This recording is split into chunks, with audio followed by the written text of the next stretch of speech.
Hello guys, আসসালামু আলাইকুম। আজকে বৃষ্টির দিন, হঠাৎ করেই খিচুড়ি খেতে মন চাইলো। নিয়ে নিলাম ডাল। যে দেখছেন ডালগুলো কত সুন্দর। তারপর এগুলোকে পানিতে ভালো করে ধুয়ে ভিজিয়ে রাখলাম কিছুক্ষণ।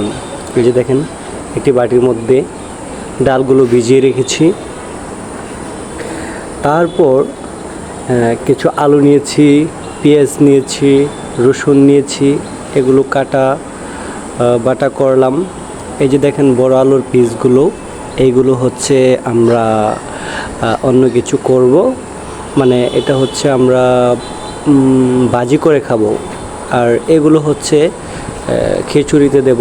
এই যে পেঁয়াজ কাটাগুলো। তারপর হচ্ছে মাংস ফ্রিজ থেকে বের করে কেটে যে ধুয়ে রাখলাম পাত্রে, দেখেন। তারপর এটাকে কড়াইয়ের মধ্যে দিয়ে দিলাম, তেল দিয়ে, পেঁয়াজ দিয়ে, তারপর মশলা দিয়ে এটাকে কড়াইয়ের মধ্যে রেখে দিয়েছি। এটাকে ভালো করে এখন ভেজে নিচ্ছি। দেখেন খাবারের যে টেস্ট, আসলেই সত্যি মাঝে মাঝে বৃষ্টির দিন আসলে খেতে মনে চায়, অনেক কিছু মনে চায়, তবে খিচুড়িটা একটু বেশি মনে চায়। তারপর এটার মধ্যে আবার দিয়ে দিলাম পানি, চাউল মিক্স করে দিয়ে দিলাম, পরিমাণ মতো পানি নিয়ে মিক্স করে দিয়ে ঢাকনা দিয়ে ডেকে রাখলাম।